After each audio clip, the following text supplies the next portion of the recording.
Hey there, you're listening to episode 172 of the Finish Line podcast, where we discuss the intersection of faith, generosity, and personal finance. My name is Cody, and I'm here with my co-host and brother, Keelan. How do you let go of control when God keeps inviting you deeper into surrender? Michael Blue, Director of Discipleship and former president of the Ron Blue Institute, has spent his life learning to follow God with open hands. His story of personal and professional surrender has formed a rare clarity about faith, generosity, and the freedom that comes from trusting God with everything. More recently, he's pioneered the 923 Fellowship, a journey that helps believers grow as disciples through the way they handle money. If you long for a more surrendered walk with God, this episode is for you. Before we get started, we've spent years speaking to and learning from some of the most passionate givers and leaders in the world. We've distilled down some of the most impactful frameworks, strategies, and tools into short weekly emails that leave you with practical ways you can take your generosity journey to the next level. If you're not on the list already, you can sign up for free at finishlinepledge.com. And with that, let's get started. Well, we're excited to have Michael Blue with us here today. Michael, thanks so much for taking some time to be here. Absolutely. Thanks for having me, guys. We'd love to just start off and get to know you a little better. Can you tell us a little bit about what life was like growing up and also how you came to know Jesus personally?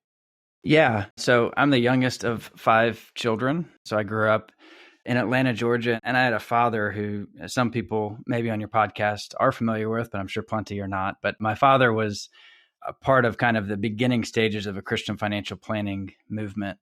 And so I was born right as he was kind of entering into that phase. So I grew up in a Christian household. What's interesting is about half of my siblings didn't until they were early teenage years or maybe just before they got to the teenage years. And so we had 2 varied experiences, but kind of growing up, I feel very blessed to have parents who loved Jesus and taught me to follow him as well. I feel blessed that I was able to grow up in an ecosystem where I got to experience a lot of well-known Christian people. And I think that was able to kind of fill my vision for ministry and keep, I think, some checks on it in a very healthy way, as I saw some very godly people do some great things. And I also saw some people who were perceived as very godly people who had a lot of brokenness and mess in their lives. And so I kind of grew up in that odd, semi-famous in a mini-famous, maybe micro-famous household where a lot of people in church knew who my father was.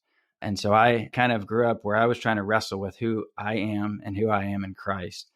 So that kind of segues into following Jesus. I did say I committed and knew, I've probably not really known life without following Jesus. At a very young age, I was, prayed to become a Christian. I was baptized, 7 or 8 years old. But even in that, there was probably a time in my life, and we'll talk a little bit about this later, I think, but probably in my 30s, where I began to really have a crisis of faith and ask, is my faith really mine, or was it just borrowed from my parents? And so while I had that really strong foundation that grew up, and I'm grateful that I didn't have, these major rebellions as a child or kind of as a young adult, I did hit that point that I think a lot of people hit where you think, wait a second, what am I doing and why am I following God? But I gratefully came through that and have had the privilege of following Jesus really, I would say my whole life, but I think it really became deeply personal in a new way when I was kind of in my mid-30s, I would say. Yeah, and I do want to dig into that a little bit more. Before that, can you share a little bit? So, you have an interesting family background to come from when it comes to learning about money and finances and how that also intersects with faith. And I'd love to hear kind of what that was like growing up in terms of how you were kind of creating your framework for what money is and how we use it. Yeah. So, I grew up as my dad was writing books and speaking. And so we would go to events and we would do all these things. And we kind of joked as siblings that we were his guinea pigs as he was, testing out theories of what to do and how to do it. So we kind of lived a very practical working out of what he was teaching other families to do. So I kind of grew up, we used an envelope system for allowances. And so I very early would have a little tithe envelope or giving. I should say giving. I get mad at people when they say tithe when it's not technically a tithe. But I would have a giving envelope that I would give out of every single week, had the envelopes in church and all of that. And so I I would buy my own clothes. I would have to buy gifts for my siblings and my parents, all out of kind of an allowance or earned money. So I kind of grew up, I would say, with this understanding of a technical understanding of what the Bible had to say about money, if that makes sense. So I understood that I was supposed to save and give first and a certain percentage, and then, you spend and do your other lifestyle things after that. And so I created habits of giving and saving from a young age. And I think those are really, really healthy things to learn. But again, if we come back to this idea of what does this mean, I had done it by kind of rote obedience as opposed to understanding the purpose of it. And that ultimately kind of drew me into this place of, man, is this really what I'm supposed to be doing and how I'm supposed to be doing it? Because giving ought to be joyful and saving ought to be purposeful and all of these things. But if they're just these rote obedience things, you can really lose the heart of them. So there was, I think, a really good foundation laid, but I had to kind of learn a lot of things still from a spiritual and theological understanding as I grew up.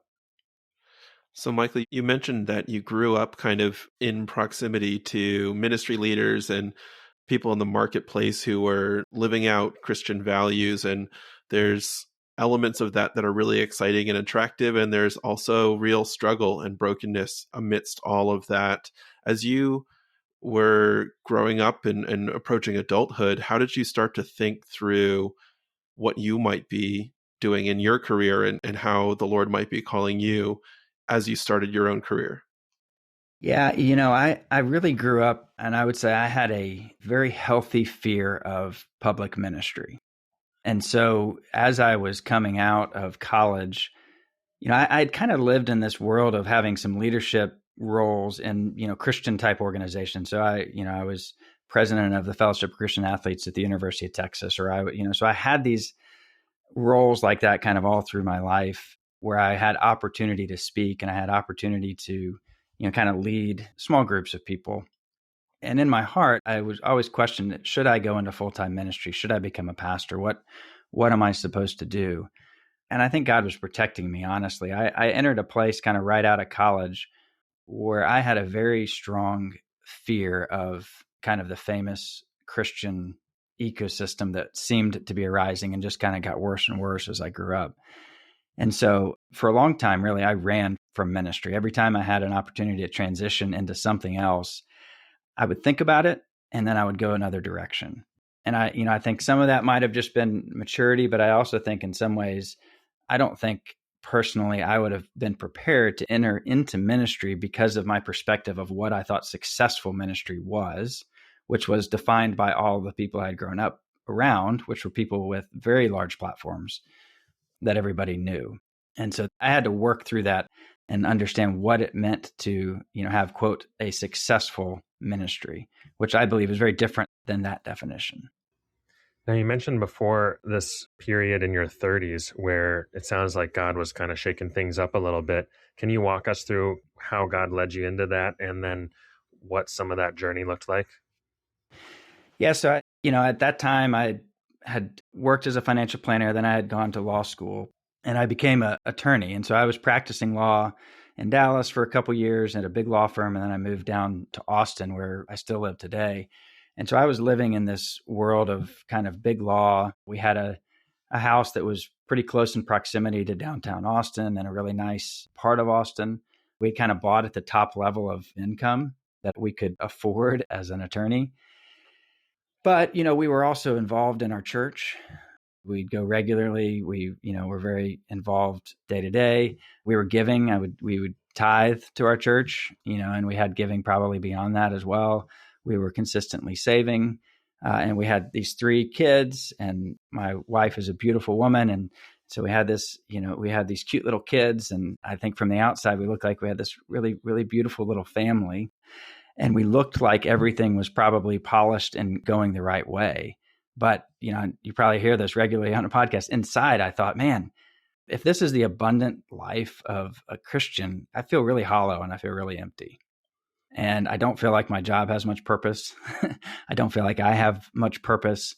And, so like if this is all it is, what am I doing? And so that kind of entered into this faith crisis really of do I actually believe these things? And so I spent probably a year or two really silently going through this. I didn't talk about it with a lot of people outside of maybe my brother, but kind of came through the back end after reading some books that really challenged, I would say, my disregard for those who didn't know Christ and my disregard for those who had less than me.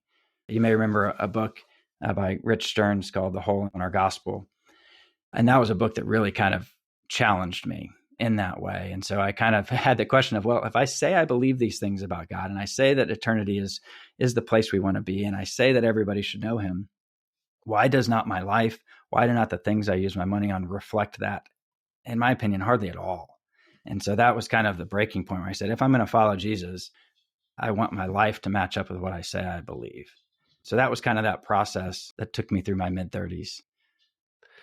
So that kind of a thought or realization can really stir some emotions and some different thoughts up as well. How did you and your wife decide to respond to that? Yeah, for a while, we actually tried to sell our house, and it was a really bad housing market in, late 2009, 2010. And so we had bought at the peak of the market, and we were now sitting in a trough, and I couldn't take another job. I was stuck in my job as an attorney with an income that I needed to make in order to afford our house. So for about 2 years, we were stuck.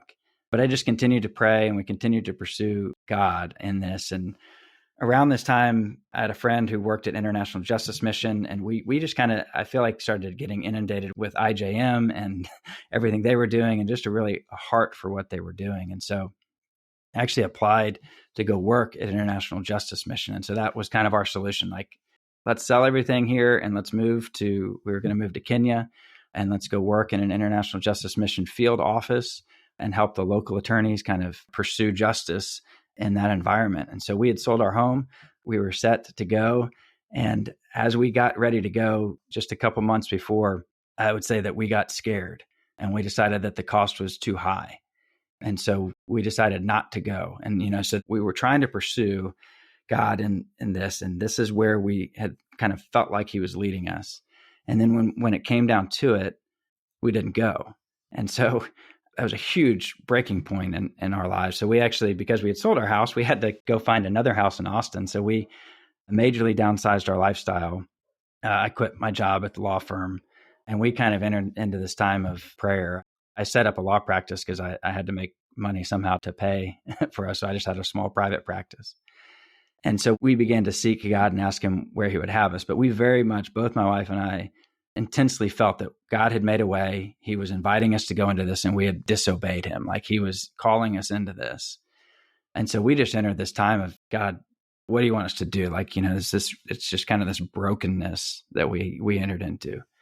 And so we walked through that for about 3 years as we just prayed and listened. And that's when I went to seminary during that time. And we just kept looking for opportunities for God to give us opportunities to step into something he was doing, to say yes that time instead of no.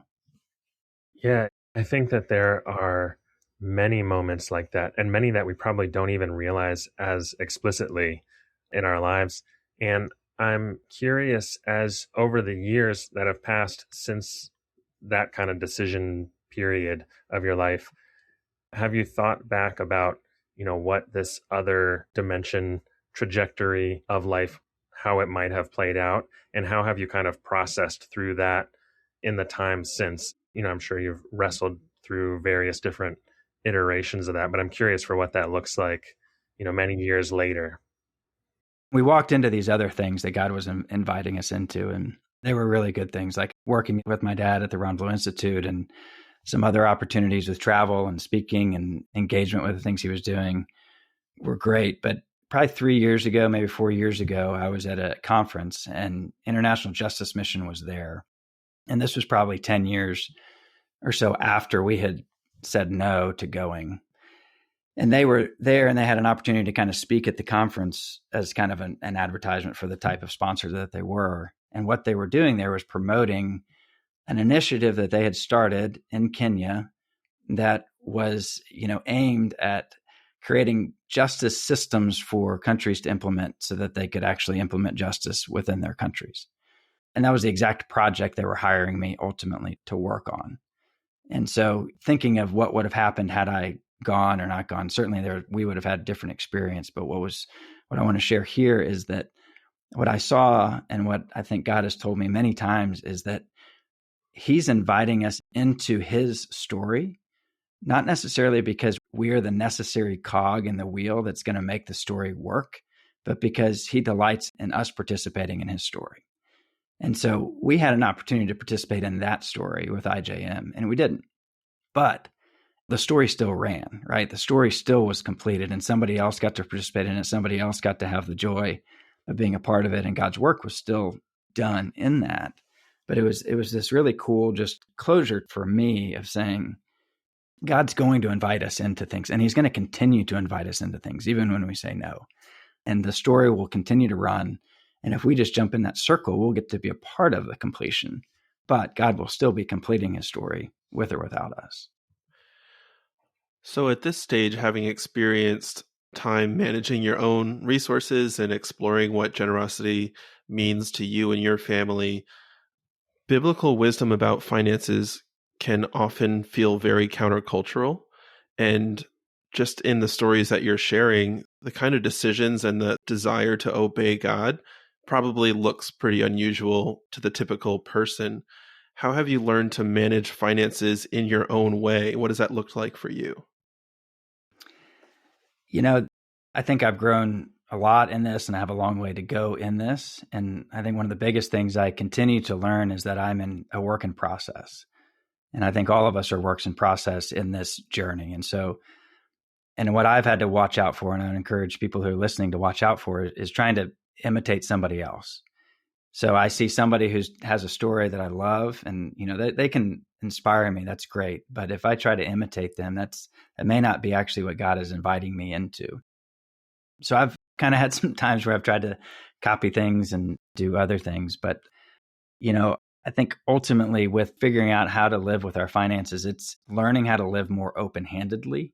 And so I used to have a lot of kind of closed buckets. And so we would, as we budgeted, we would have a bucket for giving, and we have a bucket for saving, and we'd have all these buckets that were kind of separated and segregated from each other. And that's probably typically how financial advisors often tell you to do. You have your buckets and don't touch it for other things because it has a purpose.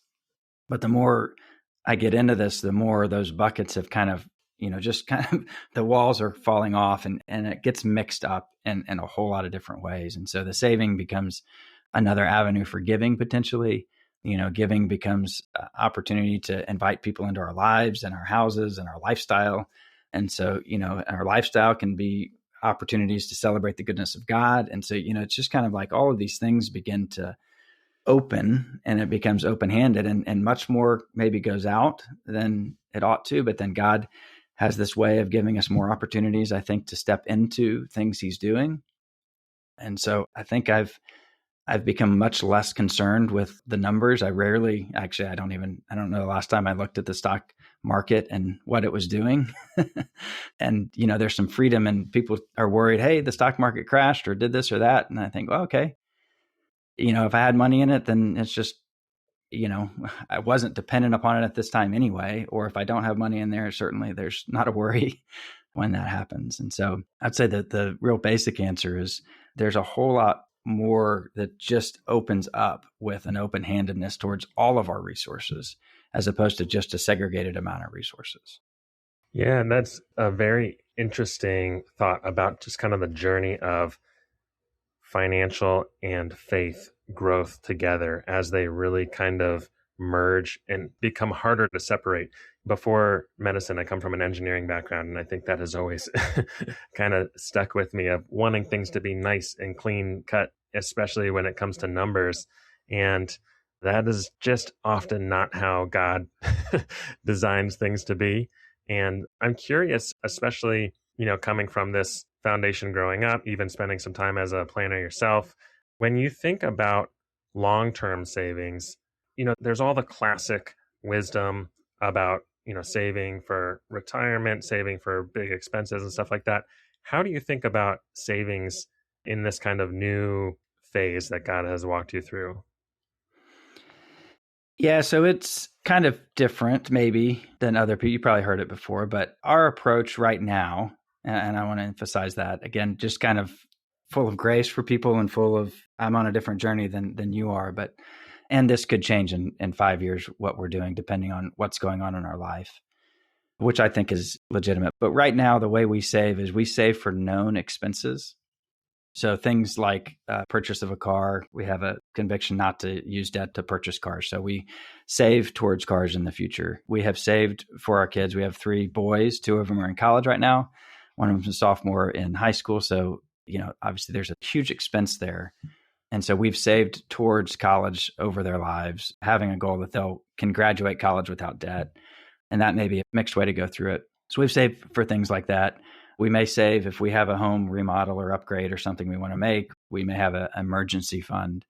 And that's our primary savings. I have a little bit of retirement from companies I've worked for that have as a benefit retirement. And when I was trying to give it away at one point, they told me I couldn't. And so there's some there. My personal conviction in our lives right now is to look at that as about 3 to 5 years of long-term end of life type of care as a target. And so then the rest of it, the goal is to get it moving. Yeah, that's definitely a different approach than just your classic walk into a financial advisor office and then ask them what you should do, long-term planning. But I think that there's so much actually to draw out of that. And I've just been thinking a lot personally, and this has even come up in some recent episodes, that the degree to which we really get to experience God is the degree that we have to trust him.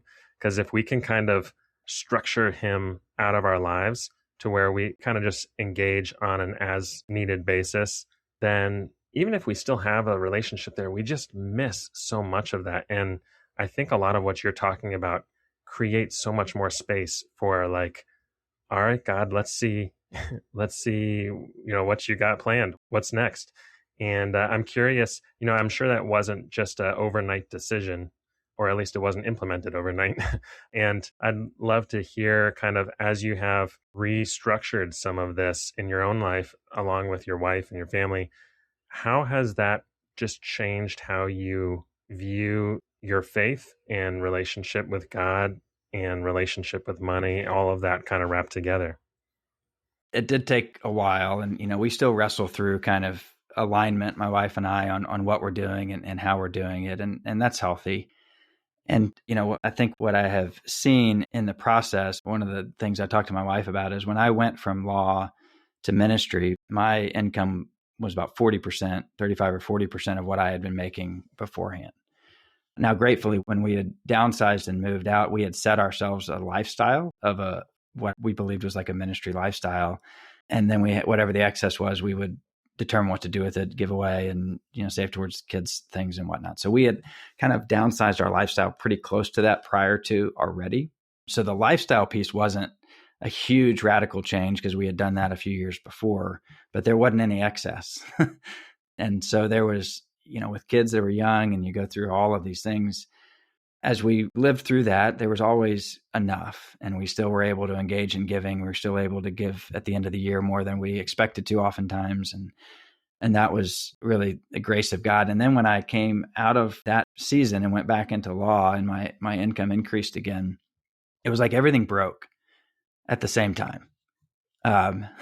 Air conditioning went out, the roof leaked. It was uncanny. It was like everything in my life that had not broken before broke. And I had this thought of like the Israelites in the wilderness where their shoes didn't wear out. And I was like, man, I just went through a season where my shoes didn't wear out. Like I didn't necessarily have a whole lot of extra. What I had was enough. But if I looked back at it, we really had a season where our cars ran pretty well, or things in our house didn't break. And, it was just this feeling of, our income has been enough to kind of deal with the things that have happened. And what I learned through that is even without maybe entering some of these even more extreme stories of, having to trust God for the next meal, is that God provided in very, very tangible ways, even unnoticed ways, all throughout that period of time for us. And so it kind of stretched us to say, whether I make a little bit of money or whether I make, more than that or twice that, God has enough for me in all of those. And one gives me that when I make more, I have to think way more intentionally about how I'm going to set it aside so that I don't just spend it all or consume it all, so that I can enter into this purpose with extra, versus the other side where I'm just praying, God, we need enough for the end of the month. It's a really interesting perspective because I think we typically, our default in our understanding of God's provision, it's easier to measure that in dollars and say, well, he provided for me, and we're talking financially. But I wonder if we thought back through seasons where it really didn't feel like we had enough money and think about the things that didn't go wrong. The car didn't break down. Literally, my shoes didn't wear out. Like, just having an awareness of that, I think, is actually probably a helpful exercise to go back through those seasons where it felt like we were in lack and just build gratitude for the creativity that God uses and how he provides by protecting us in those situations and preventing us from, disasters that could happen. But I know that you've spent time with Ron Blue Institute, which we haven't actually talked a lot about on this podcast. I'd love if you could just share how you got involved there and what that work has kind of looked like. So as the name implies, I mentioned him early in the podcast. So Ron Blue is my father, and it's an institute based at Indiana Wesleyan University. And it was founded, I guess, named after him. They licensed all of his intellectual property in a Christian financial planning, stewardship, generosity space. And so the Institute, the mission of it is to transform the way Christians think, act, and communicate about money. And so ultimately what the Institute's trying to do is educate Christians at a younger age, so high school, college, and then obviously beyond that, but really focused on high school and college, where if you can help people kind of break that perspective of money, one from just a purely worldly, basic financial principles of budgeting and all of that, so that, kind of the basics of finance, to the idea of a perspective of God's ownership of what they have. And that if they walk into their first paycheck with an understanding of stewardship and responsibility and generosity, it's a whole lot easier to create that habit early and grow even farther beyond that than it is to throw it into a life after 10 or 15 years. So the Institute really focuses on how do we impact that younger group of people and get them trained in these so that they, one, have financial literacy, but even more importantly, they have an understanding of a biblical perspective. And I want to be real careful about that. I don't mean like, hey, let's go find a bunch of principles in the Bible to make ourselves healthy, wealthy, and wise. Certainly the principles of the Bible, when we follow them, do lead to flourishing. That might be financial, but it certainly will be spiritual and other ways. But then the question is, what do I do with that flourishing if it is financial? And so if you equip people with even asking that question early on, I think they have a much better chance of answering it.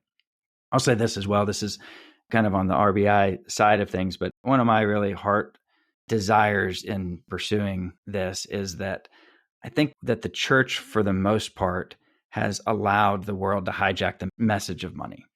And I think if we look at many people's perspective in our churches, and even the way many churches teach on this topic, they teach on it from a very worldly perspective. Now, it can be literacy and responsibility is really how it's couched, and they call that stewardship.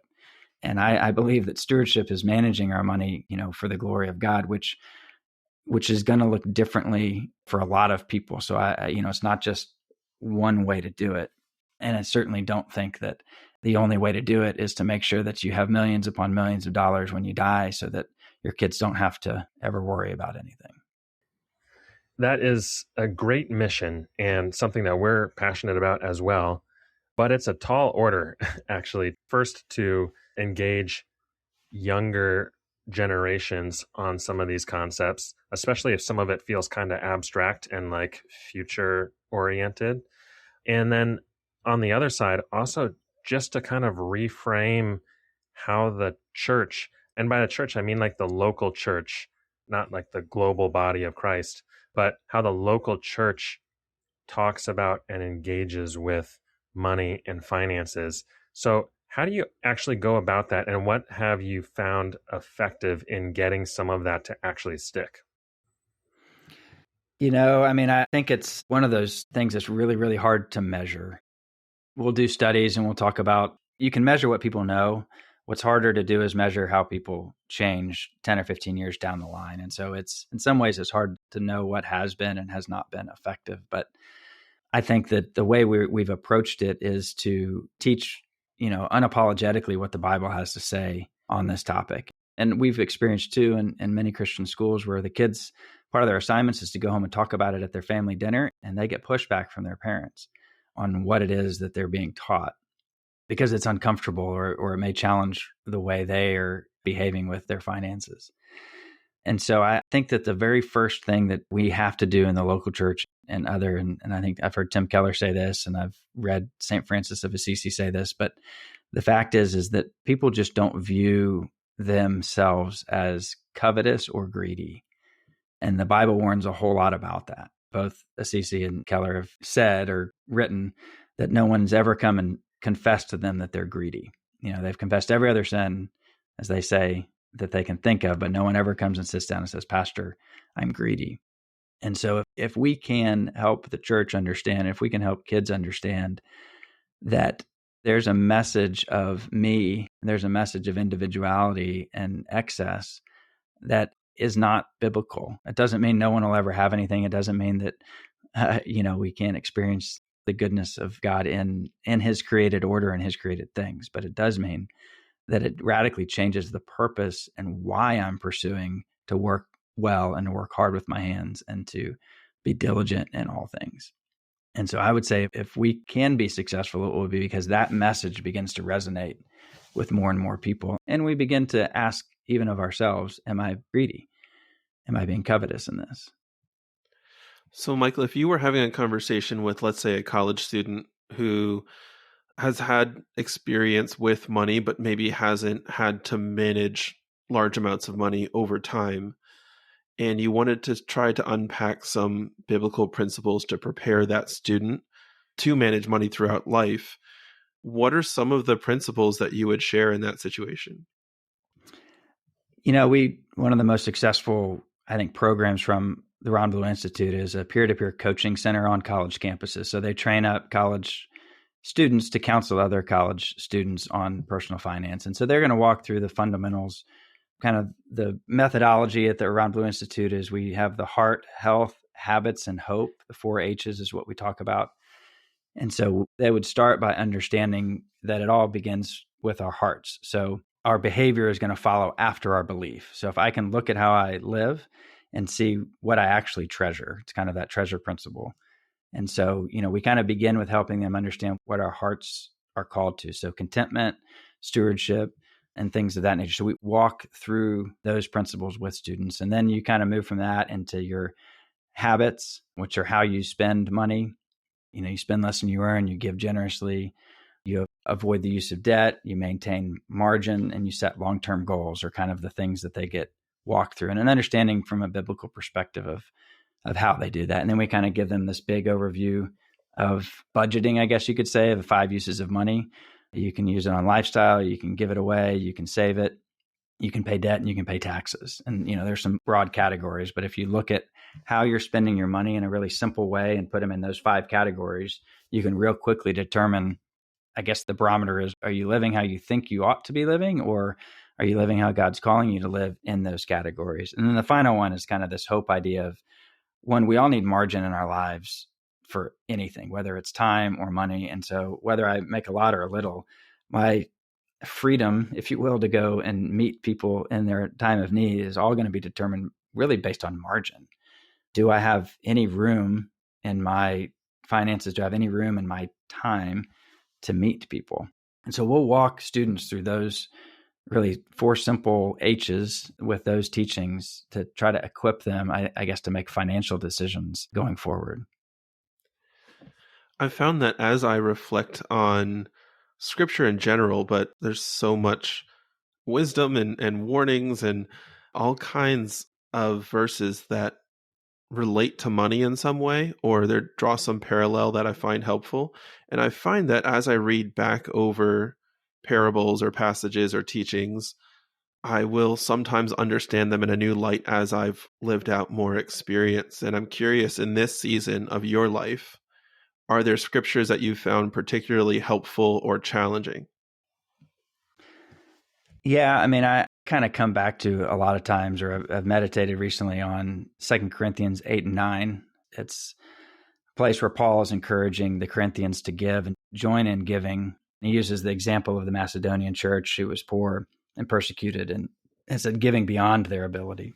But beyond that, I think what I've been really pondering a lot lately is that near the end of that passage in 2 Corinthians 9, 10 to 11, it says, "He who supplies seed to the sower and bread for food will supply and multiply your seed for sowing and increase the harvest of your righteousness. And you will be enriched in every way to be generous in every way, which through us will produce thanksgiving to God." And what's really been challenging me, I think, is the idea that says he who supplies seed to the sower and bread for food, right? So there's two different purposes. It says he will multiply your seed for sowing and increase the harvest of your righteousness. And so it's that wrestling through of, God, what is my, quote, bread? And then the rest of it presumably is seed, right? So what part of this is the bread that you've given me? Because the abundance or whenever we have this more, we feel like God gives us more. I think more often than not, it's for seed and it's for more sowing. And those who really have embraced that kind of mentality really get to see this just joy of God giving them opportunity for giving. And then if I take that back to this Macedonian church, the Macedonian church, a part of that church was Philippi. And if you know Philippians is a thank you letter basically from Paul to the Philippians for giving to them. And this Macedonian church that was poor and persecuted, there's at least 4 times in scripture after that moment when they gave beyond their ability that we see them giving again to the work of Paul and what he's doing.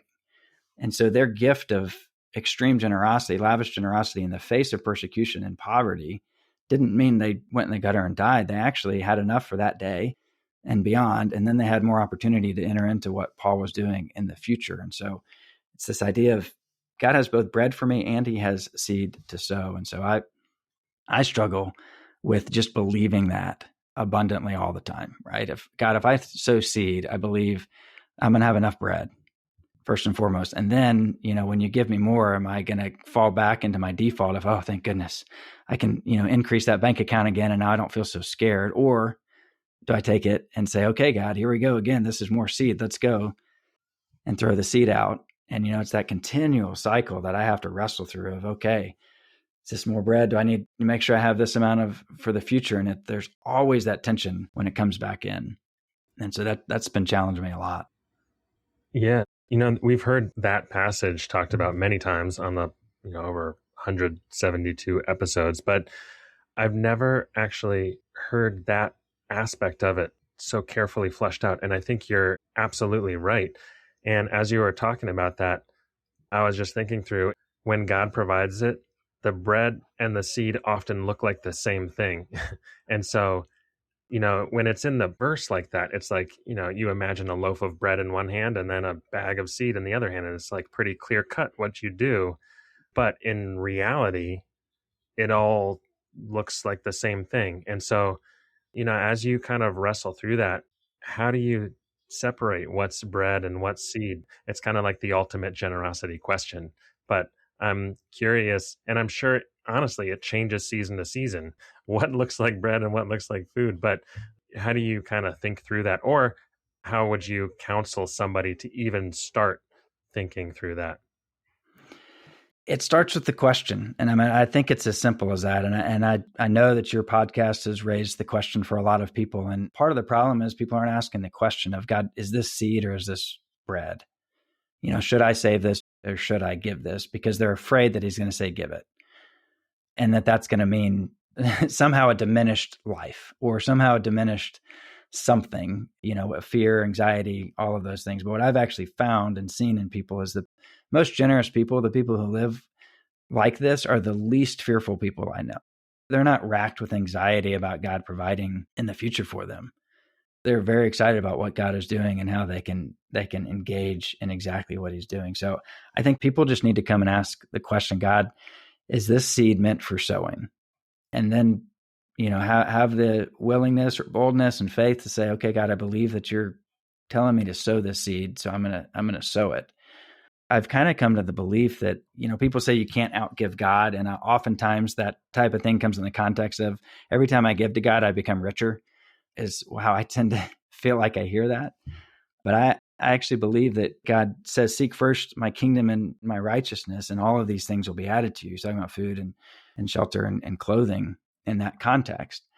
And so I believe, be careful here, but I think I can give everything away over and over and over again, and God's going to be faithful to that promise of food and clothing and shelter for the next day. So, the encouragement is, don't be afraid to go a little bit crazy here. God is a God who has enough. And so I also don't believe that there's ever going to be a day we'll stand before God and he's going to look at us and say, I can't believe you were so cavalier with all that generosity. Don't you know that I gave it to you to put away so that, I didn't have to provide for you ever again? Instead, I think we'll look back if we don't do that, and we'll mourn the fact that we had stuff that we could have thrown into his kingdom work and we did not. That brings up a really interesting kind of set of questions and considerations, because if God is providing our actual needs, I think we tend to define need differently in different contexts. And some of it is probably more of a preference or whatever it might be. But, in the context where God provides shelter, it may mean that we don't get a lot of choice in that. And I think that's a scary thought. We're used to having choices and preferences and being able to act on them. And, well, if I'm going to spend that much money, I'm going to get what I want, right? Mm-hmm. It is a different level of risk to say, I don't know how God's going to provide shelter, but he promised that he would, So Yeah. I'm in whatever he determines is my need. I'll agree with that. That's kind of a different way of thinking. Yeah, that's a specific verse that has really been challenging me lately as well. And it helps me think through, a spending finish line as well, because that's answering the question, what is bread and what is seed? That's kind of a different way of phrasing the same question. How much is enough to spend on your lifestyle? And I think when you take it to a daily level, it does, how much do I need for today? That's a different question of how much do I need for this month or this year or until I stop working. It really does start to change the way you think. Hmm. I'll give an example of how I think that this is supposed to work in church. And the reason, I've taught seminary class a couple of times where I teach a theology of money and possession. So I walk from Genesis to Revelation with people on it. And one thing that just jumps out at me in that is the community, how prevalent community is in our walk with God. So from the Old Testament and the law and all of it, like community was central to people. We were made to flourish together. So the promises of flourishing to the Israelites weren't to, Joe, it was to the Israelites, all of them. And so they flourished as a community together. Now, that didn't mean when war and bad times, there were probably people in the community that were doing just fine and vice versa. But the problem was the goal was for everybody to flourish together. And I think if we work this out in our churches today, it would be one of the most stark witnesses that we could have. We see it in the early church in Acts. Like people came in droves because nobody had need, because they had removed the poor from their midst, because everybody was sharing so radically. And so in our specific in my life, in our church, we had this man who didn't have a lot in our church, was just kind of this fatherly figure to so many people in a discipleship context, very much like, the elder that you could look at, but he didn't have much. And he got to near the end of his life, and he had a lot of medical bills. He had a lot of needs, had all kinds of stuff that he needed. He didn't want a day in his life for anything. Now, he didn't die with anything other than probably a few things in his apartment and clothes on his back, but he had an apartment. He had medical care. He had people who were with him and visiting him his whole life. And he hadn't done any of that because though the church, who he had cared for so much, did what the church was supposed to do, and they loved him in that season. And I think, to his family and to all these people, this was a great witness of he poured his life out and it was poured right back into him. So I think that's where the community kind of comes in this sort of lifestyle. Yeah. And it's something that we kind of talk about conceptually, but it's actually a real barrier in our culture is the fierce individualism. And, even having been on this journey for some time, we like live, eat, and breathe it all the time, the need to be self-sufficient. But that kind of interdependence not only brings us closer to each other, but I think allows us to trust God more too, because the people in that community are often the very vehicles by which God provides for us in our own times. How do you go about fostering this kind of community within a group of college students, within a church congregation or whatever? How do you kind of move one step closer to that? That's the $1 million question, I think. And that's something I've wrestled a lot with also. And I don't know that I have a really good answer to it. I mean, the community is led by people like you and I and, everyone listening to this podcast, caring for each other. So, in a church context, for us, we've been at the same church for 18 years, something like that. And it's a small church and, it's not flashy. There's not a whole lot about it, but everybody knew my kids. I know their kids. There's a deep care and love that exists within it. But as it's grown and as, things change, new people come in and out. And so a little bit of that continuity has been lost. And so, we got to find those groups of consistency and community. And I think that the large churches can do a whole lot of good, but I think one of the things they wrestle with, and I know that a lot of pastors at these churches personally wrestle with this, they know that this is a need, but how do they create community where if I'm in need, someone would actually know and recognize it? And that only happens if I let people live a life with me. So, we need proximity, which is hard. We need constant, regular care, and we need openness and vulnerability with that group of people. Because I believe that we're all created to be both givers and receivers. And so a healthy church is one where I can give and receive. And I think that's true with our finances too. I think we're most healthy if I don't just look at myself as a giver for my whole life.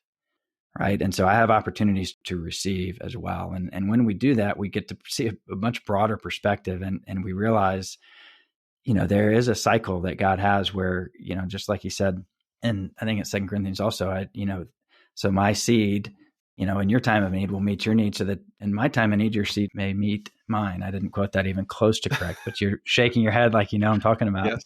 Yep. Yeah, I think it's actually an interesting exploration into like an aspect of identity because honestly, if I were given the choice, I'd rather be a giver than a receiver because it's easier to have more than you need. And it's hard to be in a place of need. And especially if you think that that's part of who you are, a needy person. Mm-hmm. And as you experience different seasons, I think the nature of your need can change. But if it's financial in nature and you don't make that known, God can still provide for you and sometimes still does. But I've found great joy in allowing other people into our lives in a way that they didn't have to. And those seasons where they had more than they need. And then when we are back into a season where we have more than we need, we actually can give better and in a way that promotes dignity. It's honoring to the people who are in need. It's not looking at them as different. They're just in a different season. So I think learning how to receive well actually really helps us to give better. Yeah, and you talk about dignity too. We've probably talked about journeys of generosity and generous giving, and there's a video in their content where this woman gives her very last chicken to build a church in the story of a war-torn country in another part of the world. And sometimes you see that and you're like, oh my goodness, why would you take her last chicken? Like let her eat. But the other side is just like the widow who gave her last mites. And, there's dignity in giving and being a part of giving. And I think we can miss that if we never receive because we kind of don't connect the whole circle, I think, like you're saying, Cody. Well, Michael, I know that you are involved with the 923 Fellowship. Can you share a little bit about what that is and who it's designed for? Yeah, so the 923 was kind of my solution, I think, to what would it look like if we wrestled together with what it means to be a fully surrendered follower of Jesus. And so 923 is from Luke 9:23. If anyone would come after me, let him deny himself and take up his cross daily and follow me. So what does that look like? What does it look like to deny ourselves and take up our cross and follow Jesus? And so we actually do a hard look for the first few months at like a theology of money and possessions. But from that, we move into generosity and we look at lives of people who have lived this way. And then we ultimately come to what I think is the point of all of it is, am I hungering and thirsting after God and his righteousness? And so am I a person who is longing for God? I think that is the thing that will drive us towards continued generosity and living a lifestyle like this, not feeling guilty, not feeling like I ought to, but really beholding and hungering after who God is, what he's done in my life, and how I can grow nearer to him. Such that if I come to that place, then I might look back at my finances and say, these are hindering me from following Jesus. Or I might say, how can I use these to help me and other people follow Jesus? And so I change my question on them. So the 923 is meant for someone who wants to go pretty intense, I think, and pretty deep over a 9-month period with a relatively small group of people who are really wrestling with the question of, how do I fully deny myself, take up my cross, and follow Jesus in every part of my life? Within that context, what are some of the most impactful practices or experiences or decisions that people work through that you've seen have the most transformation in that kind of a time frame? I think it's when people take a step. One of my favorite stories is from Jim Elliot, and early on in his ministry campaign, when he was kind of learning, he was young, learning to be a minister or a missionary, and they had this trouble that they were trying to overcome, and they finally solved it. And he said, the boundaries of our faith were pushed back one more step. And I think that a lot of times we see these radical moves of generosity and think that's what I've got to do to make this step. But I think for all of us, it really is steps at a time that God takes us in a journey. And so I think the biggest thing for people is to move from theory to practice and make mistakes doing it, or don't just wait till the perfect thing comes, but make a tangible step into something and invite other people to do it with you, because that's when it gets really fun, is when you have other people that you get to do this with in a group of people. And then you get excited about meeting this person or this need or whatever it might be, however you're doing it. So I would say the biggest thing to transform people is move into the practice as opposed to just thinking about it. Yeah, I love that suggestion, because I think it's often more comfortable to spend time trying to craft your theory. And it's really messy to try to put it into practice. And you might find out that there's more to learn as you try to walk that out. My mentor at Ron Blue Institute, Larry Lindsay, he would always say, anything worth doing is worth doing poorly at the start. Yeah, that's good. Well, Michael, what are you most excited about when you think about the next 5 or 10 years?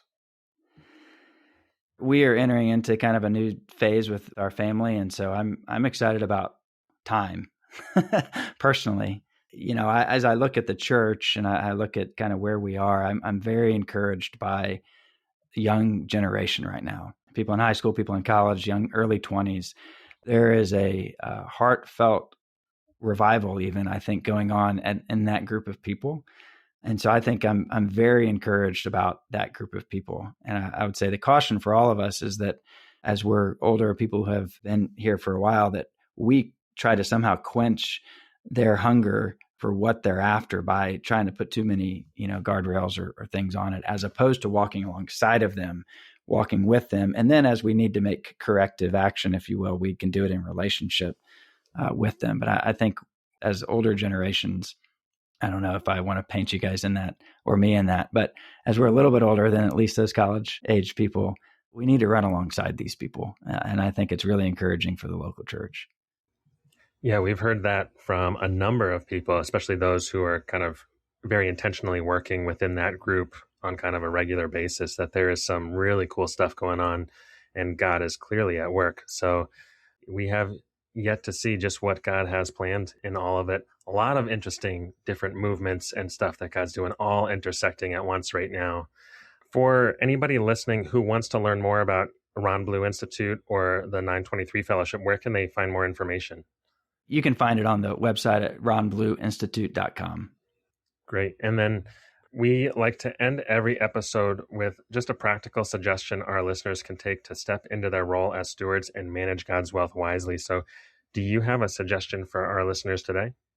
I do. And it's a little bit in line with a lot of things we've been talking about. I was afraid I was going to spoil it, but here's what I've got. I would encourage your listeners to take their budget and to take their statement of net worth and to set them prayerfully before God and just ask a simple question. God, what do you want me to do with this? What do you want me to change? What do you want me to keep? And then listen.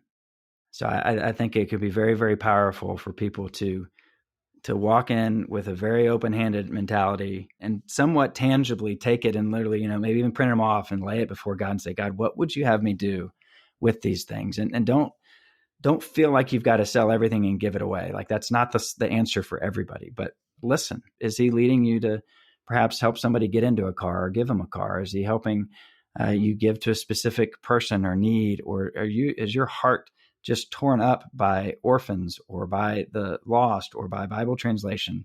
How can God take what you have and move toward these? Or how can you celebrate his goodness with your family? So I would say, take it, get on your knees, take a pen and paper, put it before God, say, God, what do you want me to do? And just journal and listen to how he might respond. And then take that step and do it. Yeah, the simplest prayers can sometimes be the scariest. And those tend to be the ones that God answers. And so there's something very powerful to just offering and listening, like you said, and taking that step. Michael, this has been an awesome conversation. So encouraging to see all the ways that God has been working through you and your family over the years. And we're just grateful for you being here with us to share some of that with us today. Thank you guys for having me. It's been a lot of fun. Hey, thanks so much for listening to the show, guys. If you want to find any of our references or links from today's show, you can always find them in our show notes at finishlinepledge.com/episode 172. Before we finish up, I have a quick question for you.